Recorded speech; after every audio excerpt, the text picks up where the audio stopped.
দিতে হবে। এমনকি বিবাহ শাদী এমনকি সাধারণ যে কোনো কাজ আমার দিনকে প্রাধান্য দিয়ে করব।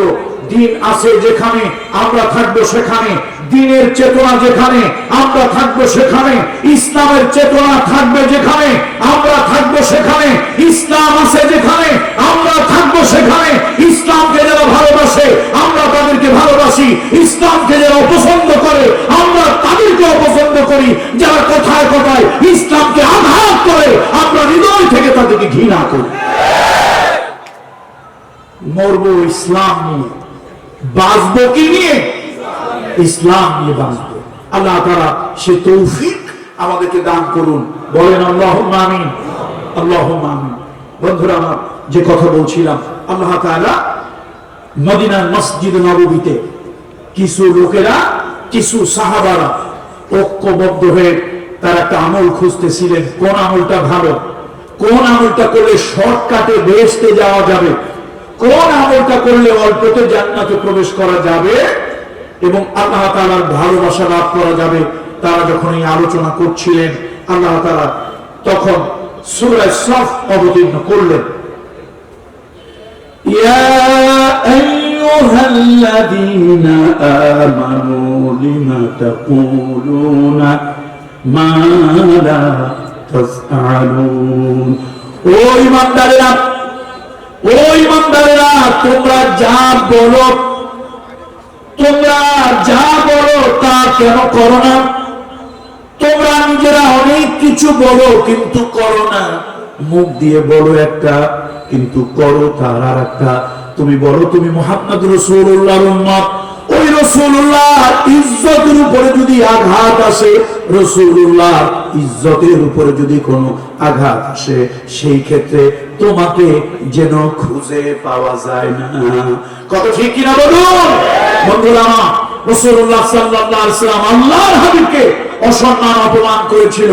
কাব ইবনে আশরাফ রাসূলুল্লাহ সাল্লাল্লাহু আলাইহি ওয়াসাল্লামকে অসম্মান অপমান করেছিল, আল্লাহকে গালি দিয়েছিল, রাসূলুল্লাহকে গালি দিয়েছিল। নবীজির মনটা খারাপ। নবীজি বললেন মানলে বেকাব ইবনে আশরাফিন ফাইন্নাহু ক্বাদ আদাল্লাহ ওয়া রাসূলুহু। এই তোমাদের মধ্যে কে আছো কাব ইবনে আশরাফের ব্যাপারে ব্যবস্থা নিতে পারো? সে আল্লাহকে ব্যথা দিয়েছে, আল্লাহ রাসূলকে ব্যথা দিয়েছে। দেখেন, ঈমান হওয়ার জন্য বড় লম্বা একটা দেহ হইতে হবে এরকম না। ঈমানদার হওয়ার জন্য লাখ লাখ কোটি কোটি টাকার মালিক হইতে হবে এরকম না। ঈমানদার হওয়ার জন্য আপনার বিরাট বড় শিক্ষিত হইতে হবে এরকম না। ছোট্ট একজন সাহাবা মুহাম্মদ ইবনে মাসলামা, সে মুহাম্মদ ইবনে মাসলামা তিনি দাঁড়িয়ে গেলেন এবং দাঁড়িয়ে গিয়ে বললেন, ইয়া রাসূলুল্লাহ, আল্লাহ সাথে বেয়াদবি করেছে, রাসূলুল্লাহ দিলে আঘাত দিয়েছে, রাসূলুল্লাহকে হেজা করেছে, আল্লাহর নবীকে ব্যঙ্গ করেছে, এমন জালিমকে আমি ছেড়ে দেব না। হুজুর আপনি আমাকে অনুমতি দেন। আল্লাহর নবী তাকে অনুমতি দিলেন এই জালিমকে দুনিয়া থেকে শেষ করে দেওয়ার জন্য, এই জালিমকে দুনিয়া থেকে ধ্বংস করে দেওয়ার জন্য, এই জালিমকে দুনিয়া থেকে উৎখাত করার জন্য মুহাম্মদ ইবনে মাসলামা চেষ্টা করলেন। কিন্তু সে জালিমটা একটা দুর্গের ভিতরে থাকে, কোনোভাবেই তাকে করা গেল না, কিছু শায়েস্তা করা গেল না। শেষ পর্যন্ত মুহাম্মদ ইবনে মাসলামা তিনি মনে কষ্ট পেলে, আমি আল্লাহকে খুশি করতে পারলাম না, ওই জানোয়ারটাকে হত্যা করলে আমি আল্লাহর সন্তুষ্টি পেতাম, মুহাম্মদ রাসূলুল্লাহ আমার প্রতি সন্তুষ্ট হতো, এইটা তিনি মনটা খারাপ করে ঘরের জানালা দরজা সব বন্ধ করলেন এবং নিজের আত্মহনন করার জন্য, সুইসাইড করার জন্য অথবা নিজেকে নিজে শেষ করে দেওয়ার জন্য জানালা দরজা বন্ধ করে ঘরে অপেক্ষা করতে লাগলেন। এই সংবাদ চলে গেল মুহাম্মদ রাসূলুল্লাহ সাল্লাল্লাহু আলাইহি ওয়াসাল্লামের কাছে। ইয়া রাসূলুল্লাহ, মুহাম্মদ ইবনে মাসলামা তিনি কাব ইবনে আশরাফকে হত্যা করতে পারেন নাই, সেই জন্য মন খারাপ করে ঘরের জানালা দরজা বন্ধ করে দিয়ে আছে। সে মনে হয় নিজের জীবনকে আর চায় না। রাসূলুল্লাহ বলেন, গিয়ে তাকে তাড়াতাড়ি বলো আমি রহমতের নবী তাকে ডেকেছি। তার ঘরের সামনে গিয়ে বলা হলো, মুহাম্মদ ইবনে মাসলামা তুমি তাড়াতাড়ি চলো, মুহাম্মদ রাসূলুল্লাহ সাল্লাল্লাহু আলাইহি ওয়াসাল্লাম আল্লাহ নবী তোমাকে ডেকেছেন। রাসূলুল্লাহ ডেকেছেন এই কথায় আর তিনি স্থির থাকতে পারলেন না। তিনি ঘরের জানালা দরজা খুলে রাসূলুল্লাহর মসজিদে নববীতে আসলেন। আল্লাহ নবী জিজ্ঞেস করলেন, মন কেন খারাপ করেছো মুহাম্মদ ইবনে মাসলামা? তুমি কেন মন খারাপ করলে?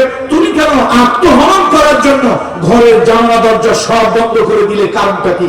সে বলল, ইয়া রাসূলুল্লাহ, আমি চাইছিলাম আল্লাহ নবীকে যে নিয়ে ব্যঙ্গ করেছে, রাসূলুল্লাহকে কটূক্তি করেছে, আল্লাহকে গালি দিয়েছে, নবীকে গালি দিয়েছে, আমি চেয়েছিলাম এই বাতিলটাকে দুনিয়া থেকে আমি এই বাতিলটাকে উৎখাত করে দেব। হাজারো চেষ্টা করেছি, এই বাতিল কঠিন নিরাপত্তা বেষ্টনীর মধ্যে থাকে, আমি চেষ্টা করেও এই বাতিলকে আমি উৎখাত করতে পারিনি, এই বাতিলকে আমি নির্মূল করতে পারিনি। হুজুর, আল্লাহরে খুশি করতে পারলাম না, রাসূলুল্লাহকে খুশি করতে পারলাম না, এই জন্য জীবনটা রেখে লাভ কি? রাসূলুল্লাহ বললেন, ফাইন্নামা আলাইকাল জিহাদ, ফাইন্নামা আলাইকাল জিহাদ। আর তুমি পারো নাই তো কি হয়েছে? তুমি যে চেষ্টা করেছো এটাই যথেষ্ট। বন্ধুরা আমার, আপনি কোন দল করেন আমি জানি না, আপনার দল কি আমি জানি না, আপনার বাড়ি কোথায় আমি জানি না, আপনি কোন মাসলাকের লোক আমি জানি না, আপনি কোন মাযহাবের লোক আমি জানি না। আমার জানা দরকার নাই। আমার ইসলামের উপরে আঘাত দেবে, আমার রাসূলুল্লাহর উপরে আঘাত দেবে, আমার আল্লাহর ওয়াহদানিয়ত তাওহীদের উপরে কোন বাতিল, কোন জালিম যদি আঘাত করে, প্রয়োজনে ফাঁসির মঞ্চে চড়তে রাজি আছি, ওই বাতিলকে ছেড়ে কথা বলতে রাজি না।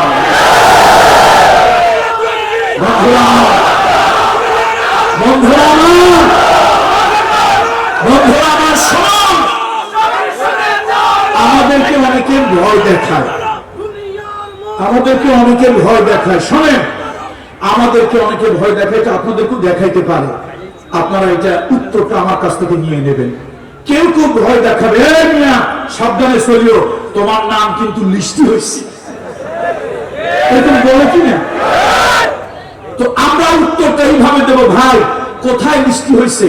থানায়, কোর্টে, কাছারিতে, কোন জায়গায় আমার নাম লিস্ট হয়েছে? আরে এটা তো দুনিয়ায়। আমি শুনতে পারলাম আল্লাহর গজবের ফেরেশতারা তোর আর তোর 14 গোষ্ঠী নেতাগুলো সহ সবার নাম ফেরেশতারা লিস্ট করে রাখছে সাইজ করার জন্য।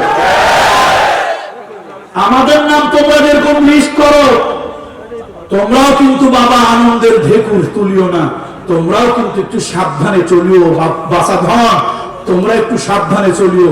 আমাদের থেকে কঠিন ফেরেশতা দুনিয়ার মানুষ ধরলে কিন্তু ছাড়ে, কিন্তু আরশের মালিকের ফেরেশতারা ইন্না বাদশা রাব্বিকা লাশাদীদ, আল্লাহর ফেরেশতারা সহজে ধরে না, একবার ধরলে আর ছাড়ে না। সুতরাং আমাদের লিস্টি তোমরা যদি করো তো তোমরাও বাবাজি মাপ পাবে না। তোমাদের লিস্টিটা আরশে আজিমে ফেরেশতারা পরামর্শ করে আল্লাহর কাছ থেকে আরশে আজিমের পরামর্শ নিয়ে তোমাদের দৃষ্টিটা অলরেডি করে রাখছে। আরে আমরা তো মরলেও এই আশাবাদ ব্যক্ত করি আমরা শাহাদাতের মর্যাদা নিয়ে মরবো। তোমরা বললে কিসের আশা নিয়ে মরো? তোমরা বললে তো কুকুর বিড়াল শিয়াল হয়ে মরবে। ঈমান জান নাই, আকীদা জান নাই, আল্লাহর উপরে আস্থা অবিচল বিশ্বাস জান নাই, মুহাম্মদ রাসূলুল্লাহ সাল্লাল্লাহু আলাইহি ওয়াসাল্লামের প্রতি দরদ জান নাই, ওদের মৃত্যু আর কুত্তা শিয়ালের মৃত্যুর মধ্যে কোনো পার্থক্য নাই। আমরা রাসূলুল্লাহর মহব্বত নিয়ে আসি, এই কলিজাটার থেকে রাসূলুল্লাহকে বেশি ভালোবাসি।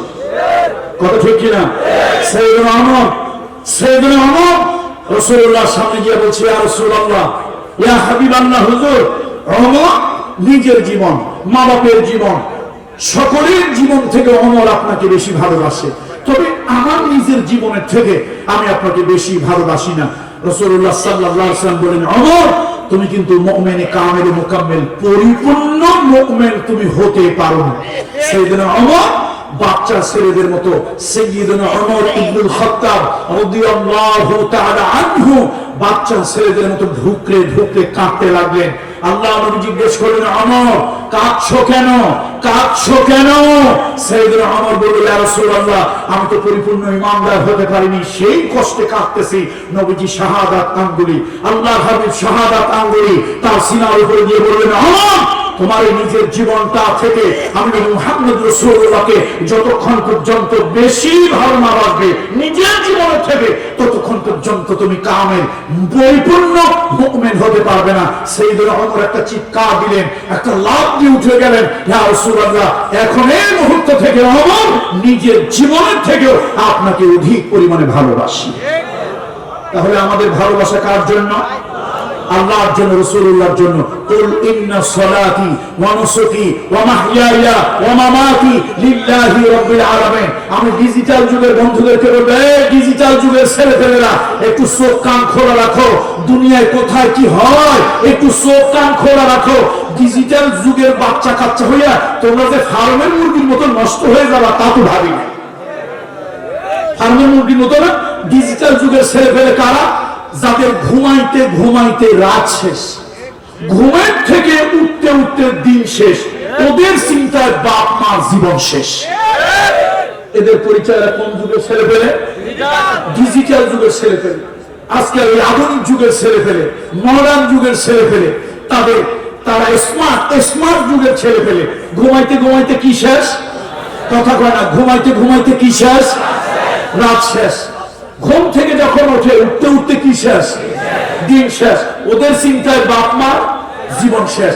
বাসা ধন, তোমরা খালি ওই মোবাইলে পাইছো বাদাম বাদাম খুঁজে পাও, তারপরে আরো কি কি যেন এগুলোর নাম টাম আমি জানি না। অনেকে এই গান টান গাইয়া আপনার উদাহরণ দেয়, এগুলো আমি পছন্দ করি না এবং আমি এটাকে চরম ভাবে ঘৃণা করি। হ্যাঁ, ইসলামের সঙ্গীত, কবি মতিউর রহমান মল্লিক, কত বড় বড় লোকেরা, কাজী নজরুল, কি সুন্দর সুন্দর ইসলামের সঙ্গীত দিয়েছে।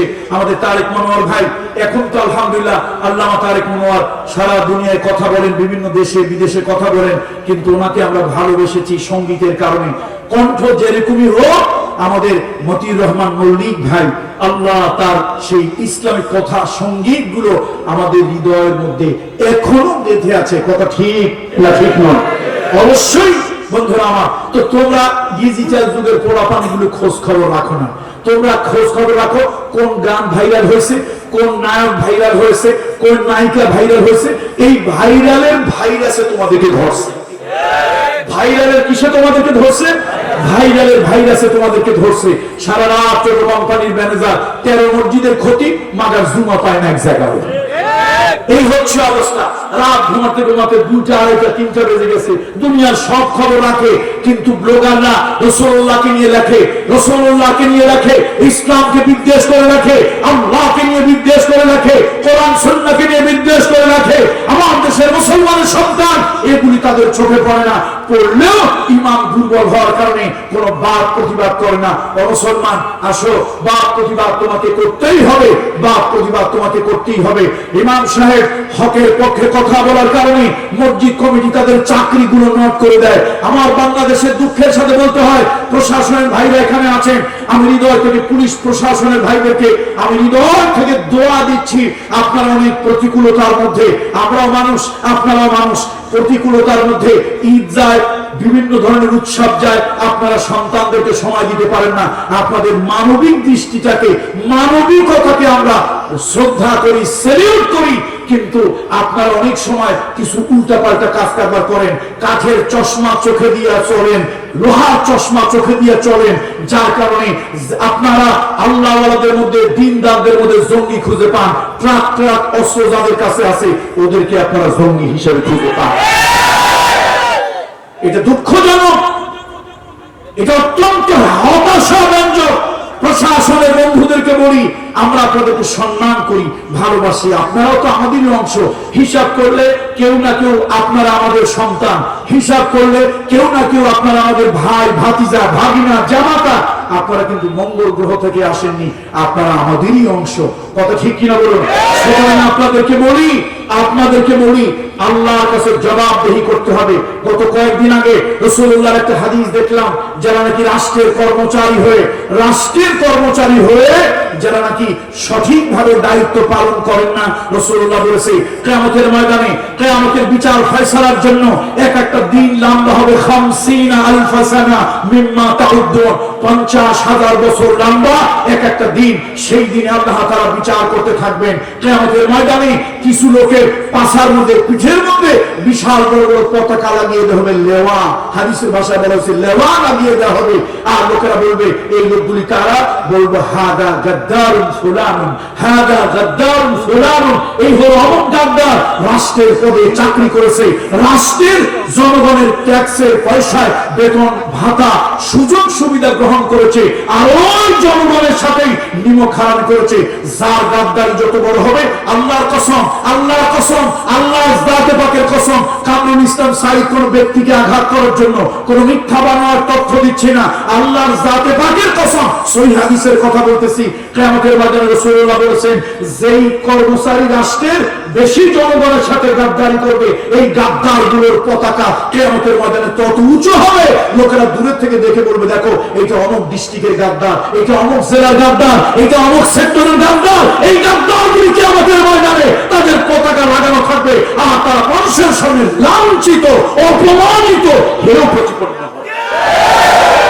বন্ধুরা আমার, মুআজ রাদিয়াল্লাহু তাআলা আনহু রাসূলুল্লাহর কাছে গিয়ে বলল, ইয়া রাসূলুল্লাহ, ইসলাম আন্তর্জাতিক পরিমণ্ডলে চলে যাচ্ছে, হুজুর হুজুর আপনি কি আমার একটা চাকরি দিতে পারেন না? রাসূলুল্লাহ সাল্লাল্লাহু আলাইহি ওয়াসাল্লাম রাগ করলেন, ফাদারাবা আলা মানকিবি, রাসূলুল্লাহ সাল্লাল্লাহু আলাইহি ওয়াসাল্লাম তার ঘাড়ের উপরে একটা চাপড় মারলেন। রাসূল রাগ হলেন, উঠে দাঁড়ালেন আর বলেন, ফাইন্নাহা আমানাতুন, ফাইন্নাহা আমানাতুন, এই শোনো, তুমি রাষ্ট্রের একটা পদ আমার কাছে চাচ্ছ, এটা আমানত, এটা আমি যারে তারে আমানতটা দিতে পারি না, যারে তারে আমি আমানতটা দিতে পারি না। শোনো এই মুআজ, কিয়ামতের ময়দানে আল্লাহর আদালতে এটা নিয়ে তুমি জবাবদিহির মুখোমুখি হবে। সুতরাং যেই গুরুত্বপূর্ণ পদ তুমি চেয়েছো, আমি দেখতে পাচ্ছি এই পদের তুমি উপযুক্ত নও। আমি নবী মুহাম্মদ রাসূলুল্লাহ তোমাকে এই পদ দেব না, এই পদ দিতে চাই না। কিয়ামতের ময়দানে আল্লাহর আদালতে তাহলে তুমি কিন্তু বড় আসামি হয়ে যাবে। দেখুন সহিহ হাদিসের বর্ণনা, রাসূলুল্লাহ সাল্লাল্লাহু আলাইহি ওয়াসাল্লাম রাষ্ট্রের একটি গুরুত্বপূর্ণ পদে চাকরি চাইলেন। অত্যন্ত বুজুর্গ ধরনের একজন সাহাবী, সেই সাহাবীকে রাসূল সাল্লাল্লাহু আলাইহি ওয়াসাল্লাম রাষ্ট্রের সেই গুরুত্বপূর্ণ পদে পদায়ন করেন নাই। কিন্তু আমার দেশে, আমার দুনিয়ায়, বাংলাদেশ বলবো না, বাংলাদেশ বললে আবার মূলা চুরিতে আমার ফাঁসি হয়ে যাবে। কেন? এই দেশের বিচার ব্যবস্থা, কারণ মূলা চুরিতে হয় ফাঁসি, আর কেউ 7 খুন করার পরও মুখে আপনার থাকে জামাই আদরের হাসি। ভাই একটা গল্প বলবো, আমাদের প্রিয় মানুষ, ভালোবাসার মানুষ, আমার বড় ভাই হযরত মাওলানা আবুল হাসান আনসারী পীর সাহেব এবং আমার আরেক বড় ভাই হযরত মাওলানা রফিক বিন সাইদি, আল্লামা তারেক মনোয়ার একসাথে সৈয়দ কামালউদ্দিন জাফরি চাচার এখানে পড়াশোনা করেছেন। কেউ একটু বয়সে বড়, কেউ একটু বয়সে ছোট, ওনাদের সাথে দারুণ সম্পর্ক ছিল। তো আমি যেহেতু আমার সেই বড় ভাই, আমি বড় ভাইকে হৃদয় থেকে শ্রদ্ধা করি, তার কাছ থেকে আমি দোয়া নেই। রাসূলুল্লাহ বলেছেন, বড়দেরকে যে শ্রদ্ধা করে না, সম্মান করে না, ছোটকে যে স্নেহ করে না, ফালাইসা মিন্না, সে আমি নবী মুহাম্মদ রাসূলুল্লাহ উম্মতের অন্তর্ভুক্ত নয়। আমি ছোট্ট একটা বক্তব্যের মাধ্যমে, আমার কথার মাধ্যমে আমার বক্তব্য শেষ করব। ভাইজান আসলে আমাকে বলবেন, এক বাদশা, আগের দিনে দেশ চালাইতো কারা বলেন তো? কারা চালাইতো? কথা বলে না। দেশ কারা চালাইতো? রাজা বাদশা। তখন রাজকীয়তা ছিল, এরপরে জমিদারি প্রথা এলো, সেই জমিদারি প্রথা বিলুপ্ত হয়ে আধুনিক রাষ্ট্র ব্যবস্থা হলো। এই আধুনিক রাষ্ট্র ব্যবস্থা হওয়ার আগে ছিল জমিদারি প্রথা, জমিদারি প্রথা বিলুপ্ত, তার আগে ছিল রাজকীয় প্রথা, মামলাকা। সেই রাজকীয় রাজা বাদশাদের দেশ, তারা যা বলবে, দিনকে দিন, রাত বললে রাত, রাতকে দিন বললে দিন, তারা যার ইচ্ছা যা খুশি তাই করতে পারে। রাজা বাদশারা তাদের ইচ্ছা স্বাধীন মতো চলতো। তো একদিন রাজা তার এই রাজ সিংহাসনে বসে তার প্রধানমন্ত্রীকে ডেকেছে, এই উজিরা আলা, এদিকে আসো, আমি একটু নৌকা ভ্রমণে যেতে চাই, নৌ বিহারে যেতে চাই, আমি একটু আনন্দ ভ্রমণ ফুর্তিতে যেতে চাই। জাহাবানা, ঠিক আছে। তো সে গিয়ে কি করলো, জ্যোতির্বিজ্ঞানীদেরকে বললো, এই শোনো, তোমরা তো রাষ্ট্রের বেতন খাও, রাষ্ট্রের চাকরি করো, তোমরা একটু ভালো করে একটু আবহাওয়াটা গুনে বেছে বলো তো, আবহাওয়া কবে ভালো? যেদিন হবে আবহাওয়া ভালো, সেদিন বাদশাকে আমরা নৌবিহারে পাঠাবো, নৌ ভ্রমণে পাঠাবো, আনন্দ ফুর্তি করতে, জল কেলি করতে পাঠাবো বাদশাকে। বড় কোন দিন আবহাওয়া ভালো? তারা গুনে বেছে বললো, আগামী অমুক দিন আবহাওয়া ভালো আছে। বাস, বাদশাকে জানানো হলো, বাদশা নামদার, আগামী অমুক দিন অমুক বার আবহাওয়া চমৎকার, আপনি যাবেন।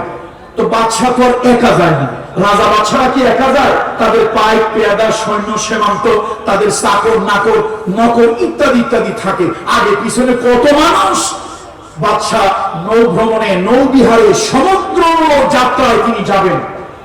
নদীর ঘাটে যেই না আসছে, নৌকায় উঠবেন একজন রাখাল, দীর্ঘদিন ধরে এই রাখাল বেচারা নদীর পাড়ে ছাগল, বকরি, ভেড়া, উট, দুম্বা এগুলি চড়ায়।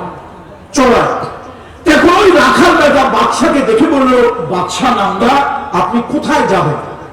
কয়েছে আমি একটু নৌ ভ্রমণে যাব, একটু আনন্দ ভ্রমণে নৌ বিহারে যাব। হুজুর জাহাপানা যাবেন না। কেন যাব না? হুজুর আজকে ঝড় বৃষ্টির সম্ভাবনা আছে। বাদশা জিজ্ঞেস করছে, তুই লেখাপড়া কতদূর করছিস? কয় না হুজুর আমি লেখাপড়া করি নাই, ছোটবেলা বাবা মারা গেছে, কঠিন এই জীবনটাকে চালানোর জন্য হুজুর ছোটবেলা এই যে ছাগলের রাখাল হয়েছি, সেই একই কাজ করে যাচ্ছি, জীবন নৌকার বউটা খেলতেছি। হুজুর আমি তো লেখাপড়া করার সুযোগ পাই নাই। বাদশার মেজাজ খুব গরম হয়েছিল, হাবিয়ে দুজো করে পাঠাই দিই, বেটা এত টাকা বেতন দিয়া জ্যোতিষী জ্যোতির্বিজ্ঞানী অ্যাস্ট্রোলজার এত কিছু লোক রাখি, তারা বলছে আবহাওয়া চমৎকার, আর তুই বলিস বেটা ঝড় বৃষ্টি হবে। বাদশার রাগটা হয়েছিল, কিন্তু রাগটা অবদমন করে নৌকায় গিয়া, পানসি নৌকায়, বজ্রা নৌকায় গিয়ে উঠলো। এবার তার নর্তকীরা নাচ গান করলো, আনন্দ ফুর্তি করলো, লাল নীল কত পানি টানি খাইলো, কত কিছু হইলো। যেই না সূর্যটা পশ্চিম গগনে ঢলে গেল, সন্ধ্যার আগে একটু আকাশে কালো মেঘের ঘনা ঘটা, এরপরে সন্ধ্যা হতে না হতেই গুড়ি গুড়ি বৃষ্টি। যেই না রাতের অন্ধকার এলো, মুষলধারে বৃষ্টি। বাদশা তার চাকর নকর, তার কর্মচারী, তার পাইক পিয়াদা সব সহ ভিজে একেবারে কাউয়া হয়ে গেছে। এটাকে আমাদের অঞ্চলে আঞ্চলিক ভাষায় কই কাউয়া ভেজা। আচ্ছা এখন বলেন তো, বাদশার মেজাজ ঠান্ডা না গরম? বাদশার মেজাজ গরম। বেটা তোরা বলবি আবহাওয়া ভালো, আর আমি বৃষ্টিতে ভিজে কাউয়া হইলাম। যা হোক, বাদশা রাগ সম্বরণ করে, মেজাজ সম্বরণ করে এরপরে বাদশা কোথায় এলো? বাদশা আস্তে আস্তে তার রাজবাড়িতে এলো। সেখান থেকে সকালবেলায় রাজ সিংহাসনে বসলো। মেজাজ তো খুব গরম। ডাক দিল উজিরারা, এই উজিরারা প্রধানমন্ত্রী এদিকে আসো। আসছে তোর ওই জ্যোতিষী জ্যোতির্বিজ্ঞানীদেরকে ডাকো। ডাকছে, বেটা তোরা বললি আবহাওয়া চমৎকার, আর আমি ভিজে কাউয়া হইলাম। হুজুর কখনো কখনো আনসার্টেন কিছু হয়ে যেতে পারে, অনিশ্চিত। আপাতত সবকিছু আলিমুল গায়েব না, তোদের কথা সঠিক হলো না, কিন্তু রাখালের কথা তো সঠিক হইল। রাখাল কি বলছিল? জাহাপানা যাবেন না, ঝড় বৃষ্টির পূর্বাভাস। এই রাখালকে ধরে নিয়ে আসো। বাদশাহ হুকুম দেওয়ার সাথে সাথে গোয়েন্দা ডিপার্টমেন্ট তাকে স্যাং দোলা করে ধরে নিয়ে আসছে। বাদশা রাগ করে বললো, এত টাকা বেতন দিয়ে অফিসারদেরকে চাকরি দেবো না, আমার আজ থেকে তুই হবি অফিসার। স্যার এটা করবেন না স্যার। কেন? কয়েছে আমি তো লেখাপড়া জানি না, সই স্বাক্ষর করতে জানি না, ক লিখতে জানি না, সর্বনাশ হয়ে যাবে। কয় তাহলে তোর কথা সঠিক হইলো, ওদের কথা বেঠিক হইলো। কয় হুজুর এইটা তো আমি বলি নাই, বলছে আমার ছাগল। কে বলছে? ভাই আজীব ব্যাপার, তোর ছাগলে কেমনে বললো? কয় হুজুর আমি তো সেই ছোটবেলা থেকে দীর্ঘদিন ধরে নদীর ঘাটে ছাগল চড়াই, মাঠে ঘাটে ছাগল চড়াই। যদি প্রকৃতিতে কোনো দুর্যোগ আসে, প্রকৃতিতে যদি কোনো দুর্যোগ আসে, তো আমি দেখি আমার ছাগলগুলি খালি ভ্যাঁ ভ্যাঁ করে ডাকে আর ঘন ঘন মতে। তো সকালবেলা থেকে দেখতেছি ছাগলগুলি ভ্যাঁ ভ্যাঁ ডাকতেছে আর ঘন ঘন প্রস্রাব করতেছি। আমি বুঝলাম আজকে দুর্যোগ হওয়ার সম্ভাবনা আছে, তাই আপনারা বলছিলাম। বাদশাকে এইবার আসল শিক্ষিত পাইছি। এই উজিরারা অন্তত 50টা চেয়ার খালি কর, ওর ওখান থেকে 50টা ছাগল ধরিয়ে না, ওই চেয়ারে বসা। আজ থেকে ওদের কি অফিসার পাবে। এই সেদিন থেকে, বলেন কোন দিন থেকে? আর কথা কানা পাবলিক বলেন কোন দিন থেকে? এই সেদিন থেকে রাষ্ট্রীয় গুরুত্বপূর্ণ কিছু পদে কিছু ছাগলদেরকে ধরে ধরে পদায়ন করা হয়েছে। ওর ধারাবাহিকতা এখনো দুনিয়ায় আছে। আমরা হক কথা কই না, করলে পিঠের চামড়া থাকবে। কথা ঠিক কিনা বলেন? এই জন্য আসুন আসুন, সত্যের পক্ষে ভূমিকা নিতে হবে, অন্যায়ের বিপক্ষে ভূমিকা নিতে হবে, বাতিলের বিপক্ষে ভূমিকা নিতে হবে। তবে একাকী নয়, সম্মিলিত ভাবে ভূমিকা নিতে হবে। ইন্নাল্লাহা ইউহিব্বুল্লাযীনা ইউকাতিলুনা ফী সাবিলিহি সাফফান কাআন্নাহুম বুনিয়ানুন মারসুস। আল্লাহ তাআলা তাদেরকে ভালোবাসেন আল্লাহর দ্বীনের জন্য, আল্লাহর দ্বীনের জন্য, যারা নাকি সীসা ঢালা প্রাচীরের মতো আল্লাহর দ্বীনের জন্য যারা নাকি সংগ্রাম করে, আন্দোলন করে, রিভলিউশন করে। বন্ধুরা আমার, আমরা আল্লাহর দ্বীনের জন্য, ইসলামের জন্য ঐক্যবদ্ধ হয়ে, কারা কারা ঐক্যবদ্ধ হয়ে শুধু দ্বীনের জন্য, ইসলামের জন্য কারা কারা ঐক্যবদ্ধ হয়ে থাকতে চায়? লিল্লাহি তাকবীর।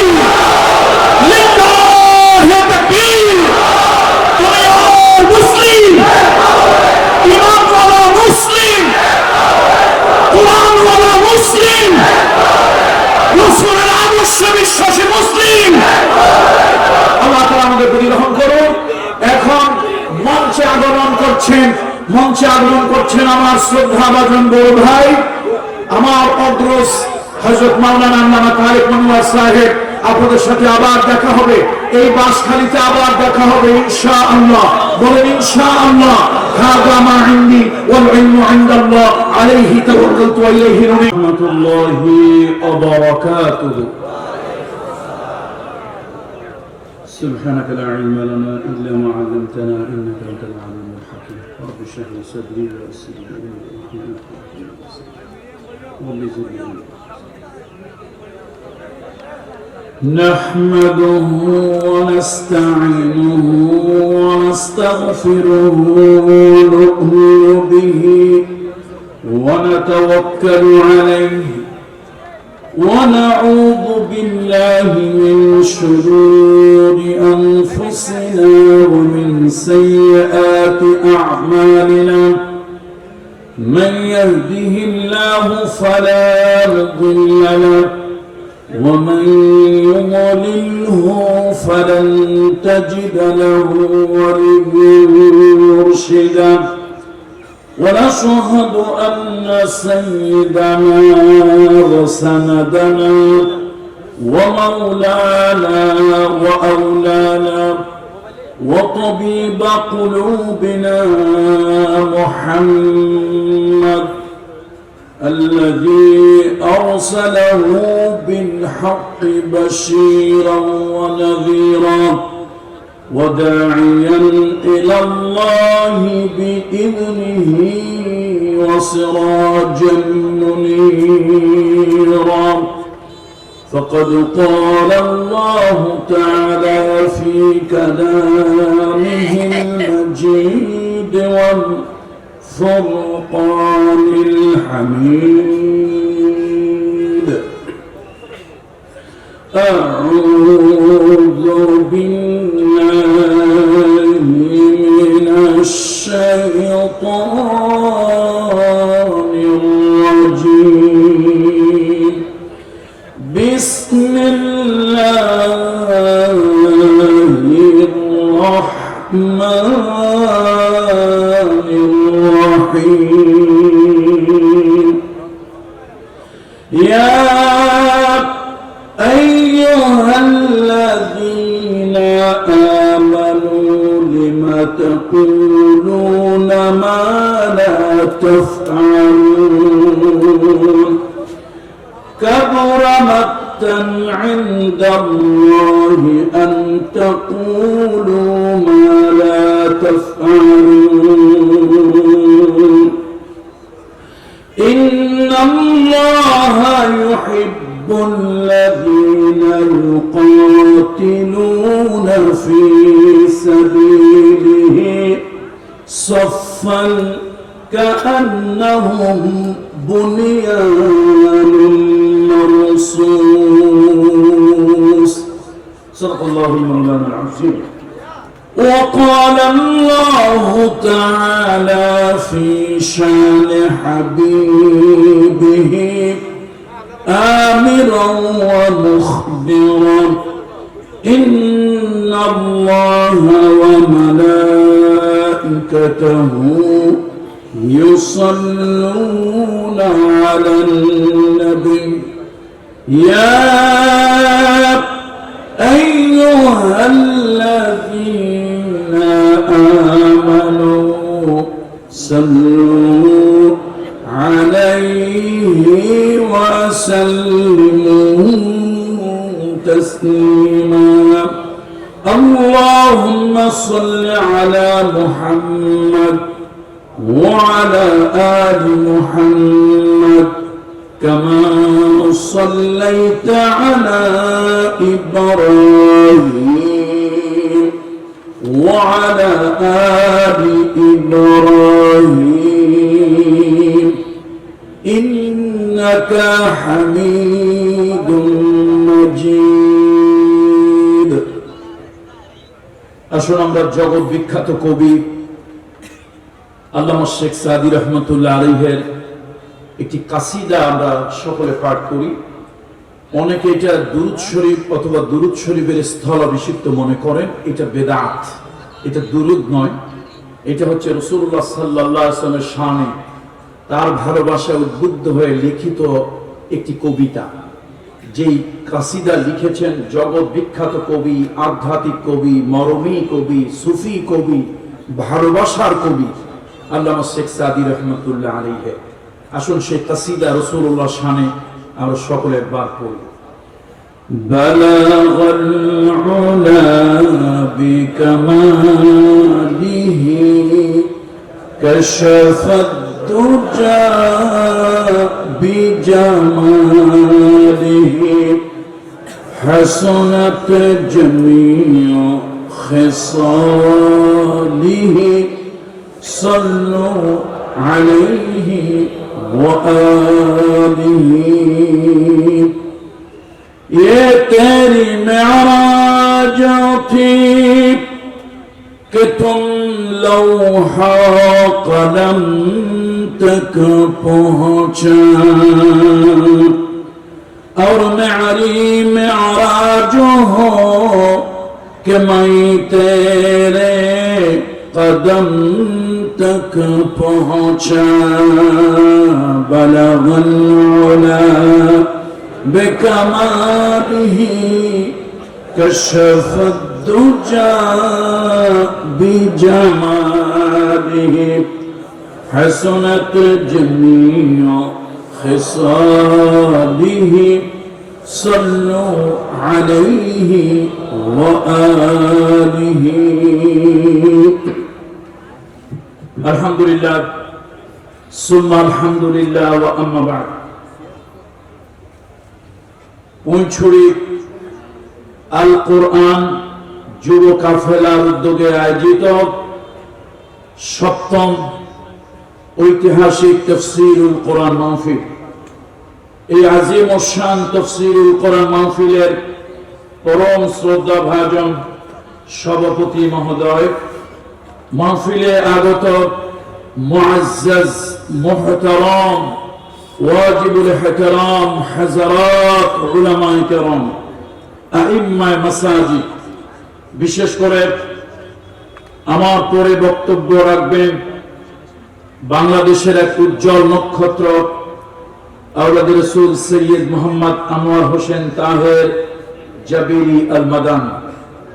বক্তব্য রাখবেন আমাদের এই শ্রদ্ধাভাজন বড় ভাই, ইসলামী সঙ্গীতের জগতে এক অনন্য প্রতিভার অধিকারী, ইসলামের সঙ্গীত জগতে আমাদের এক অনন্য দিকপাল, পরম শ্রদ্ধাভাজন বড় ভাই আল্লামা তারিক মনোয়ার সাহেব হাফিজাহুল্লাহ। আল্লাহ তাআলা তাকে দীর্ঘ সুস্থ নেক হায়াত দান করুন। আমার পূর্বে বক্তব্য রেখেছেন, আমি যাকে হৃদয় থেকে শ্রদ্ধা করি, ভালোবাসি, মনের থেকে তাকে ভালোবাসি, বিশিষ্ট গবেষক, বিশিষ্ট কলামিস্ট এবং বিশিষ্ট বাগ্মী বক্তা হযরত মাওলানা ডক্টর আফামা খালিদ হোসেন। তাকে ভালোবাসার অনেকগুলো কারণ আছে। আলহামদুলিল্লাহ, আল্লাহ তাআলা তার হৃদয়টা সমুদ্রের মতো প্রশস্ত করেছেন। মুসলমানদের মধ্যে নানান ধরনের সংকীর্ণতা, নানান ধরনের দলীয় চিন্তা চেতনা, আমাদের এই শ্রদ্ধাভাজন আলেম, এই শ্রদ্ধাভাজন গবেষক আলহামদুলিল্লাহ এই উম্মতের ঐক্যের জন্য তিনি অত্যন্ত বলিষ্ঠতার সাথে সারা বাংলাদেশের প্রোগ্রামগুলোতে কথা বলেন। অন্য কোনো কারণে নয়, শুধু এই কারণেই হৃদয় থেকে, মুখ দিয়ে নয়, জবান থেকে নয়, কলিজা থেকে, হৃদয় থেকে ডক্টর আফামা খালিদ হোসেনের জন্য দোয়া করি। আল্লাহ তাআলা তাকে সুস্থতার সাথে শত বৎসর আয়ু আল্লাহ তাআলা দান করুন। এ জাতিকে রাহনুমাই করার জন্য, এ জাতির দুর্দিনে জাতিকে বাতি ঘরের মতো আলো প্রদর্শনের জন্য অনেক দিন পর্যন্ত আল্লাহ তাআলা ডক্টর আফামা খালিদ হোসেনকে বাঁচিয়ে রাখুন। বলেন আল্লাহুম্মা আমিন। অন্যান্য সম্মানিত যে সকল উলামায়ে কেরাম বক্তব্য রেখেছেন এবং রাখবেন, তাদের সকলের প্রতি আমার শ্রদ্ধা এবং দোয়া। আল্লাহ তাআলা তাদের প্রত্যেককেই আল্লাহ তাআলা দীর্ঘ সুস্থ নেক হায়াত দান করুন। সম্মানিত উপস্থিতি, কোরআনুল কারীমের 61 নম্বর সূরা সূরা আস-সফ, আমি সেখান থেকে 2-3 টুকরা আয়াতে কারিমা আপনাদের সামনে তেলাওয়াত করেছি। এখান থেকে আমি কিছু কথা, অল্প কিছু কথা, কোরআনুল কারীম হলো জামিউল মানি, যার বক্তব্য শুরু হয় কিন্তু শেষ করা যায় না। আজকে মূলত আমরা বক্তব্য শুনবো আমাদের প্রিয় ভাই, প্রিয় রাহবার, আমাদের মুরব্বী, আমাদের অগ্রজ জনাব আল্লামা তারিক মনোয়ার সাহেব থেকে আমরা বক্তব্য শুনবো। আপনারাও শুনবেন, আমরাও সে আশায় তীর্থের কাকের মতো তাকিয়ে আছি। অল্প সময়ের মধ্যে জাতির উদ্দেশ্যে আমার কথা। বন্ধুরা আমার, আপনারা জানেন কোরআনের এক পাখি এই বাংলাদেশে জন্মগ্রহণ করেছিলেন, ক্ষণজন্ম এক মহাপুরুষ, যিনি নানান ধরনের রাজনৈতিক প্রতিহিংসার শিকার হয়ে অত্যন্ত কষ্টে ক্লেশে শাহাদাতের মূল্য নিয়ে তিনি এই দুনিয়া ছেড়ে চলে গিয়েছেন। তার একটি বক্তব্য আমার হৃদয়কে খুব নাড়া দেয়। তিনি তার বক্তব্যে বলেছিলেন, আসলে আল্লাহওয়ালারা অন্তরের দৃষ্টি দিয়ে দেখে। আমরা যেরকম বাহিরের বাহ্যিক চর্মচোখ দিয়ে দেখি, আল্লাহওয়ালারা উপলব্ধি করেন, আল্লাহর ওলিরা উপলব্ধি করেন অন্তর দৃষ্টি দিয়ে। কোরআনের সেই পাখি, কোরআনের সেই বুলবুলি, কোরআনের সেই মুফাসসির আল্লামা দেলওয়ার হোসেন সাইদি সাহেব বড় আক্ষেপ করে বলেছিলেন, আমি বাংলাদেশের ভাগ্যাকাশে উত্তর গগনে এক ঘন গাঢ় কারণে অন্ধকার দেখতে পাচ্ছি। এই জাতির উদ্দেশ্যে তিনি বলেছিলেন, যদি আপনারা সজাগ সচেতন না হন, তাহলে আমি আশঙ্কা করছি এমন গাঢ় কালো অন্ধকার রাত আসবে, অমানিসার এমন কালো রাত আসবে, যে কালো রাতের সুবহে সাদিক হওয়ার কোনো সম্ভাবনা নাই। আমরা বলি বাহ্যিক চর্মচোখ দিয়ে কথা বলি, দেখে আল্লাহওয়ালারা অন্তরের দৃষ্টি দিয়ে দেখে কথা বলেন, উপলব্ধি করে কথা বলেন। আমার তো মনে হয় আল্লাহ আমার সেই কথাগুলো আজকে শতভাগ যেন অক্ষরে অক্ষরে জাতির জন্য সত্যি যেন বাস্তবায়ন হয়েছে। বন্ধুরা আমার, মুসলিম মিল্লাতের অস্তিত্ব বাঁচিয়ে রাখতে পারে, মুসলিম মিল্লাতের অস্তিত্ব বাঁচিয়ে রাখতে পারে দুটি কাজ। একটু হলো মুসলমানদেরকে ঐক্যবদ্ধ হতে হবে, দ্বিতীয় সম্মিলিতভাবে বাতিল তাগুত শক্তির বিরুদ্ধে তাদেরকে লড়তে হবে, কথা বলতে হবে, জিহাদ করতে হবে।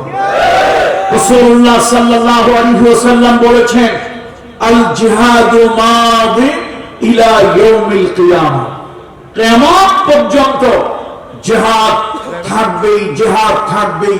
এই জিহাদের ব্যাপারে অনেক অপব্যাখ্যা হবে, জিহাদের ব্যাপারে অনেক জালিমেরা, ফাসিকেরা, অনেক ধর্মের দুশমনেরা, আল্লাহ দুশমনেরা, নবীর দুশমনেরা জিহাদের ব্যাপারে ভুল ভাল অনেক কিছুই বলবে, কিন্তু আমরা কারো কথায় কর্ণপাত করব না।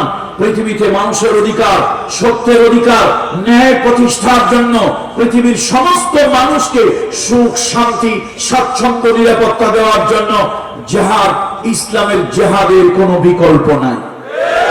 কিছু জালিমেরা, বাতিলেরা তারা জনগণের মধ্যে এই আশঙ্কা ছড়িয়ে দেয়, তারা এই অপপ্রচার, মিথ্যা প্রচার চালায়, জিহাদ হচ্ছে সন্ত্রাসবাদ, জিহাদ হচ্ছে অস্ত্র, জিহাদ হচ্ছে অশান্তি, জিহাদ হচ্ছে নৈরাজ্য। সকলে চিৎকার করে বলেন নাউযু বিল্লাহি মিন যালিক। বরং স্বৈরাচারীদেরকে উৎখাত করার জন্য, ডিক্টেটরদেরকে উৎখাত করার জন্য, বাতিলকে প্রতিহত করার জন্য, শান্তি প্রতিষ্ঠার জন্য, অন্যায়ের বিরুদ্ধে প্রতিরোধ করার জন্য আল্লাহ তাআলা জিহাদ দিয়েছেন। আর রাসূলুল্লাহ সাল্লাল্লাহু আলাইহি ওয়াসাল্লাম, আল্লাহর হাবিব বলেছেন, জিহাদ কিয়ামত পর্যন্ত চলতে থাকবে। আসুন আমি আজকে কোরআনুল কারীমের সূরা আস-সফ এখান থেকে 3 টুকরা আয়াতে কারিমা তেলাওয়াত করেছি। আল্লাহ তাআলা কি বলছেন? আল্লাহ তাআলা বলেন, ইয়া আইয়ুহাল্লাযীনা আমানু লিমা তাকুলুনা মা লা তাফআলুন। ও ঈমানদারেরা, ও বিশ্বাসীরা, তোমরা যা বলো কেন তোমরা সে কাজ নিজেরা করো না। তোমরা নিজেরা মুখ দিয়ে একটি বলো, কিন্তু ওই কাজটা তোমরা নিজেরা করো না, বাস্তবায়ন করো না। কাবুরা মাক্তান আল্লাহি আন তাকুলু মা লা তাফআলুন। আল্লাহর কাছে যে অপছন্দনীয়, আল্লাহর কাছে যে অপছন্দনীয় তোমরা একটা মুখ দিয়ে বলবে, কিন্তু বাস্তবে ওটা বাস্তবায়ন করবে না। মুখ দিয়া বলবে একটা, কিন্তু করবে আর একটা। মুখ দিয়া দরদ দেখাবে, বাস্তবে উল্টা কাজ করবে। আল্লাহ তাআলা বলেন, এই যে তোমরা বলবে এক, করবে আর এক, এই কাজটা আমি আল্লাহ তাআলা মোটেই পছন্দ করি না। আল্লাহু আকবার। আল্লাহ তাআলা এরকম কাজটা পছন্দ করে না, বরং আল্লাহ কি পছন্দ করে? আল্লাহ তাআলা বলেন, আমি কি পছন্দ করি শোনো। ইন্নাল্লাহা ইউহিব্বুল্লাযীনা ইউকাতিলুনা ফী সাবিলিহি সাফফান কাআন্নাহুম বুনিয়ানুম মারসুস। আল্লাহ তাআলা তাদেরকে ভালোবাসেন, আল্লাহ তাআলা তাদেরকে ভালোবাসেন যারা নাকি আল্লাহর রাস্তায় জিহাদ করে, আল্লাহর রাস্তায় সংগ্রাম করে, সীসা ঢালা প্রাচীরের মতো ঐক্যবদ্ধ হয়ে। আল্লাহু আকবার। আমরা ভালোবাসি না, আল্লাহ ভালোবাসেন। আল্লাহর ভালোবাসা যদি পেতে চাও, আল্লাহর ভালোবাসা হলো স্থায়ী, আমাদের ভালোবাসা হলো ক্ষণস্থায়ী। আল্লাহর ভালোবাসা হচ্ছে চিরস্থায়ী, আমাদের ভালোবাসা হচ্ছে ক্ষণস্থায়ী। আল্লাহ তাআলার জাতে পাকের ভালোবাসা দামি, আমাদের ভালোবাসা মূল্যহীন। আমাদের ভালোবাসা ক্ষণিকের, আল্লাহ তাআলার ভালোবাসা জান্নাত পর্যন্ত। সুতরাং সে আল্লাহ তাআলা ভালোবাসেন তাদেরকে যারা নাকি আল্লাহর রাস্তায় সীসা ঢালা প্রাচীরের মতো আল্লাহর রাস্তায় ভালোবাসেন। এই আয়াতগুলোর ব্যাপারে ইবনে কাসীর থেকে শুরু করে সকল তাফসীরের মধ্যে একটি উল্লেখযোগ্য অভিমত হলো আব্দুল্লাহ ইবনে সালামা রাদিয়াল্লাহু তাআলা আনহু থেকে যে বর্ণনাটা এসেছে, যে তার থেকে যে বর্ণনাটা, সেটা হলো যে একদিন আমরা মসজিদে নববীতে পরস্পর কথা বলতেছিলাম, আলোচনা করতেছিলাম। আরে আমরা যদি জানতে পারতাম কোন কাজটা আল্লাহ তাআলা ভালোবাসেন, আল্লাহ কোন কাজটা পছন্দ করেন, সেই কাজটা আমরা করতাম। নিজেরা বলা বলি করতেছি যে ভাই তুমি কি জানো সব থেকে আল্লাহ তাআলা কোন কাজটা ভালোবাসেন? তুমি কি বলতে পারো আল্লাহ তাআলা সব থেকে কোন কাজটাকে পছন্দ করে? পরস্পর ভাবে নিজেরা বলা বলি করছিল। এই কথা শুনে রাসূলুল্লাহ সাল্লাল্লাহু আলাইহি ওয়াসাল্লামের কাছে রূহুল আমিন জিবরাইল এলো। ইয়া রাসূলুল্লাহ, মসজিদে নববীতে কিছু সাহাবীরা, কিছু লোকেরা তারা বলা বলি করতেছে আল্লাহ তাআলা কোন কাজ ভালোবাসেন। যদি তারা জানতে পারতেন, ওই কাজটা তারা করতেন, ওই কাজটায় তারা আগ্রহী হতেন, জীবন প্রাণ দিয়ে তারা ওই কাজটা করতেন। হুজুর, আল্লাহ তাআলা আরশে আজিম থেকে আমার কাছে ওহী পাঠিয়েছেন। এই ওহী, ইন্নাল্লাহা ইউহিব্বুল্লাযীনা ইউকাতিলুনা ফী সাবিলিহি সাফফান কাআন্নাহুম বুনিয়ানুম মারসুস। সীসা ঢালা প্রাচীরের মতো সংঘবদ্ধ হয়ে, ঐক্যবদ্ধ হয়ে আল্লাহর দ্বীনের জন্য যারা জিহাদ করে, আল্লাহর দ্বীনের জন্য যারা সংগ্রাম করে, সত্য প্রতিষ্ঠার জন্য যারা আন্দোলন করে, বাতিলকে উৎখাতের জন্য যারা চেষ্টা করে, সমস্ত মুসলমান এক দেহ এক প্রাণ, কাজাসাদিন ওয়াহিদিন, এক দেহ এক প্রাণ হয়ে যারা নাকি আপনার বাতিল আর তাগুতের বিরুদ্ধে, জালিমের বিরুদ্ধে প্রতিরোধ করে তোলে, আল্লাহ তাআলা তাদেরকে বড় ভালোবাসেন। তোমরা আল্লাহ কোন কাজ ভালোবাসে তোমরা জানতে চেয়েছো এবং সেই কাজ তোমরা করতে চেয়েছো। শোনো, আল্লাহ তাআলা এই মাত্র আমার কাছে ওহী পাঠালেন। রাসূলুল্লাহ সাল্লাল্লাহু আলাইহি ওয়াসাল্লাম ওই সাহাবীদের উদ্দেশ্য করে বললেন, এই মাত্র আল্লাহ তাআলা আমার কাছে ওহী পাঠালেন, আল্লাহ তাআলা তাদেরকে ভালোবাসেন, তাদেরকে আল্লাহ তাআলা ভালোবাসেন যারা নাকি আল্লাহর দ্বীনের জন্য এরকম সংগ্রাম করে। শুধু তাই নয়, কোরআনুল কারীমের ভিতরে আল্লাহ তাআলা বলেন, ওয়ামা লাকুম লা তুকাতিলুনা ফী সাবিলিহি ওয়ামা লাকুম লা তুকাতিলুনা ফী সাবিলিল্লাহি আল মুস্তাদআফিনা মিনার من الرجال والنساء والولدان الذين يقولون ربنا أخرجنا من هذه القرية الظالم أهلها واجعل لنا من لدنك وليا واجعل لنا من لدنك نصيرا الذين آمنوا يقاتلون في سبيل الله والذين كفروا يقاتلون في سبيل الطاغوت فقاتلوا أولياء الشيطان إن كيد الشيطان كان ضعيفا আল্লাহ তাআলা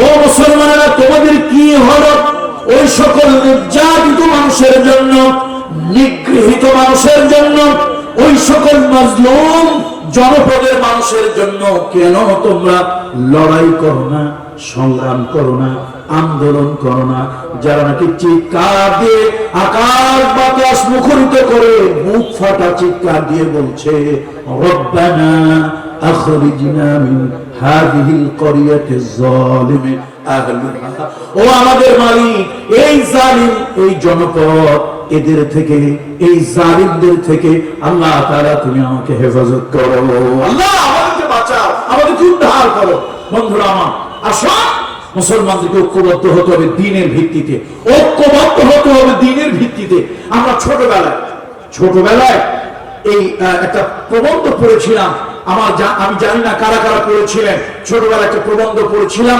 একতাই বল একতাই কি বল এক বাবা তার মৃত্যু শয্যায় অন্তিম সায়নে বাবা তার সন্তানদেরকে ডাকলেন 7টা ছেলে 7 ছেলেদেরকে ডাকলেন বাবা ডেকে ছেলেদেরকে বাস্তব শিক্ষা দেওয়ার জন্য হাতে কলমে শিক্ষা দেওয়ার জন্য বাবা একটি ছড়ি একটি লাঠি প্রত্যেক সন্তানের হাতে দিলেন বাবা মৃত্যু শয্যায় অন্তিম সায়নে আর হয়তো কিছু পরেই বাবা এই দুনিয়া ছেড়ে চলে যাবেন যাওয়ার আগে তার কলিজার টুকরা সন্তানদেরকে জীবনের মতো শেষবারের মতো তিনি নসিহা করছেন প্রত্যেক সন্তানের হাতে একটা করে ছড়ি দিলেন বললেন হে আমার সন্তানেরা এই ছড়িগুলো তোমরা ভাঙো সন্তানেরা ছড়িগুলো পটপট করে ভেঙে ফেললো তারা তাদের হাঁটুর সাথে লাগালো এবং খুব জোরে টান দিল সহজেই ভেঙে গেল এবার পিতা 7টা ছড়ি এক জায়গায় জমা করে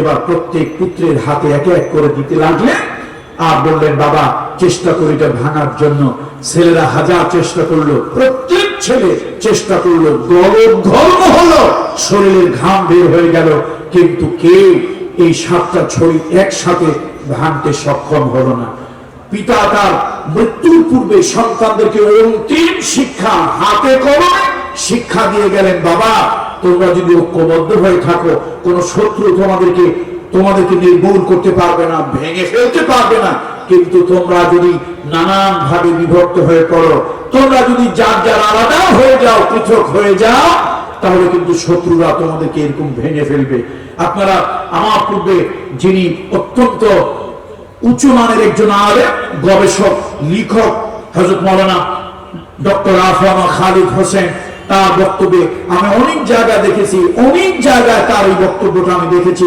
তিনি উম্মতের ঐক্যের ব্যাপারে অন্তত 2টা কথা হলো তিনি বলবেন আমার তো মনে হয় উনি এমন কোনো বক্তব্য নাই যে বক্তব্যে এই জাতিকে অন্তত ঐক্যের ব্যাপারে 2টা হলো বাণী উনি বলেন না আলহামদুলিল্লাহ আমার তো মনে হয় আমরা সকলে ওনাকে এই দৃষ্টিকোণ থেকে ওনাকে আমরা পথিকৃত মনে করতে পারি আসুন আমরা সকলেই ঐক্যের কথা বলবো সে ঐক্য হবে দ্বীনের ভিত্তিতে সে ঐক্য হবে কোরআন এবং সুন্নাহর ভিত্তিতে সে ঐক্য হবে ঈমান আকীদার ভিত্তিতে আমরা ঐক্যবদ্ধ হব এবং ঐক্যবদ্ধ হয়ে ওই বাবার নসিহতের মতো রাহমাতুল লিল আলামিন মুহাম্মদ রাসূলুল্লাহ সাল্লাল্লাহু আলাইহি ওয়াসাল্লাম আমাদের তিনি ঈমানী পিতা রূহানী পিতা মুহাম্মদ রাসূলুল্লাহ সাল্লাল্লাহু আলাইহি ওয়াসাল্লাম দুনিয়া ছেড়ে চলে গিয়েছেন, এই পৃথিবীতে আর কোনোদিন আসবেন না। রাসূলুল্লাহ সাল্লাল্লাহু আলাইহি ওয়াসাল্লাম তার উম্মতকে জিহাদের ব্যাপারে উদ্বুদ্ধ করেছেন। দেখুন, দোয়া দিয়ে, বুজুর্গি দিয়ে, সব যদি তাসবিহ দিয়ে হয়ে যেত, মুহাম্মদ রাসূলুল্লাহ সাল্লাল্লাহু আলাইহি ওয়াসাল্লাম তার মতো উন্নত চরিত্রের, তার মতো শ্রেষ্ঠ চরিত্রের, তার মতো মহামানব, তার মতো ইমামুল আম্বিয়া, তার মতো সাইয়্যিদুল আম্বিয়া, তার মতো আশরাফুল আম্বিয়া, তার মতো একজন মহামানব, তাকে ময়দানে নেমে যুদ্ধ করতে হতো না, দাম মোবারক শহীদ করতে হতো না, রক্ত ঝরাতে হতো না। ভাইরা, আজকে আমাদেরকে অনেকেই এই সবক দেন, হুজুর আপনারা ভালো মানুষ, আপনারা মসজিদ নিয়ে থাকেন, আপনারা ভালো মানুষ মক্তব নিয়ে থাকেন, হুজুর আপনারা ভালো মানুষ মেম্বার নিয়ে থাকেন, আপনারা দেশ দুনিয়ার কথা, পৃথিবীর কথা তো কেন বলবেন? ভাই, দুনিয়া যদি খারাপ হয় তাহলে আমার মসজিদের মেম্বারও তার প্রভাব এসে পড়বে। সুতরাং কোরআন কারীমে সূরা সফ, আর সেই সূরা সফ এই অনুযায়ী আমি আজকে বাসখালী ভাইদেরকে এই ঐতিহাসিক মাহফিলে এই আহ্বান রাখবো, আসুন ভেদাভেদ ভুলে যাই, আসুন বৈরিতা ভুলে যাই, আসুন সবকিছুকে দিনের ক্ষেত্রে প্রাধান্য দেই। আমার দেশের বাতিল শক্তিগুলি বিভিন্ন চেতনার নামে যদি তারা কাজ করতে পারে, ও মুসলমান, তাহলে ইমানের চেতনা, আখিরাতের চেতনা, আল্লাহর চেতনা, ইসলামের চেতনা, পয়গম্বরের চেতনায় আমরা কি ঐক্যবদ্ধ হতে পারি না পারি না? তারা কারা পারি তো হাত তুলে দেখায়। লিল্লাহে তাকবীর, লিল্লাহে তাকবীর। আমরা ঐক্যবদ্ধ হতে চাই আমাদের ইমানি চিন্তা চেতনায়, আমরা ঐক্যবদ্ধ হতে চাই আখিরাতের চিন্তা চেতনায়, আমরা ঐক্যবদ্ধ হতে চাই মুহাম্মদ রাসূলুল্লাহ সাল্লাল্লাহু আলাইহি ওয়াসাল্লাম আল্লাহর হাবিবের রেখে যাওয়া আদর্শের চিন্তা চেতনায় আমরা ঐক্যবদ্ধ হতে চাই। কথা ঠিক কিনা বলুন ভাইরা? আমরা এক না হওয়ার কারণে আজকে আমরা ব্যাঙের প্রস্রাবের পাশার খাই। কথা ঠিক কিনা? চিটাগাঙ্গের লোকেরা কি বলে, যে স্লিপ খেয়ে যে পড়ে, হ্যাঁ, আশার খাওয়া, সচ্ছড়া। আচ্ছা, সচ্ছড়াই হোক আর আশাই হোক, বুঝতেই হয়েছে আমি যেটা বোঝাতে চাই। অর্থাৎ কিছু পাবলিক আছে, ব্যাঙ ছোট্ট এক ক্ষুদ্র প্রাণী, তার প্রস্রাবে পাশার খায়, এরকম অনেক লোক আমার সমাজে আছে। ভাই, ইমানদার এরকম ভয় পায় না। মুহাম্মদ রাসূলুল্লাহ সাল্লাল্লাহু আলাইহি ওয়াসাল্লাম আল্লাহর হাবিব সাহস দেখিয়েছেন। একবার মদিনায় একটা প্রচন্ড আওয়াজ হলো, সকলে যার যার ভয়ে ঘরের মধ্যে ঢুকে গেল এবং অনেকেরই রক্ত যেন হিমশীতল হয়ে যাচ্ছিল। রাহমাতুল লিল আলামিন নবিয়ুনা সাইয়্যিদুনা মুহাম্মদ রাসূলুল্লাহ সাল্লাল্লাহু আলাইহি ওয়াসাল্লাম বললেন, এই আমাকে একটা ঘোড়া দাও। রাসূলুল্লাহ সাল্লাল্লাহু আলাইহি ওয়াসাল্লাম দ্রুতগামী একটা ঘোড়ার পিঠে আরোহণ করলেন। আল্লাহর হাবিব তরবারি নিলেন, এবার তিনি ড্রেস পরে, পোশাক পরে দ্রুতগামী ঘোড়ার উপরে তিনি চড়লেন। আল্লাহর হাবিব অত্যন্ত সংক্ষিপ্ত সময়ে মদিনা একটা চক্কর দিয়ে এলেন। যখন সে আওয়াজ হয়, মদিনাবাসী যার যার রুমের মধ্যে, ঘরের মধ্যে দরজা জানালা বন্ধ করে তারা যেন অস্থিরতা অনুভব করছে। সেই সময় রাসূলুল্লাহ ঘুরে এসে জানিয়ে দিলেন, সকলকে বলে দাও ভয়ের কোনো কারণ নাই, তেমন কোনো সমস্যা নাই। আর আপনি আমি হইলে ওরে সর্বনাশ, তিনবার আপনি আমি তো একটা সাধারণ বাইসাইকেলের চাকা বাস্ট হইলে আমরা আপনারা বেহুশ হয়ে যাই তিনবার, অথচ আমরা নিজেদেরকে দাবি করি আমরা ইমানদার মুমিন। কথা ঠিক কিনা বলুন? এজন্য আসো, সাহসিকতা নিয়ে রাসূলুল্লাহ দেখানো পথে চলতে হবে। আমরা আমাদের সেই কোরআনের পাখিকে স্মরণ করি, কোরআনের বুলবুলিকে স্মরণ করি, যার সে কথা আজকে আমাদের হৃদয় বারবার করে বাজে। আমি দেখতে পাচ্ছি বাংলাদেশের ভাগ্য আকাশে উত্তর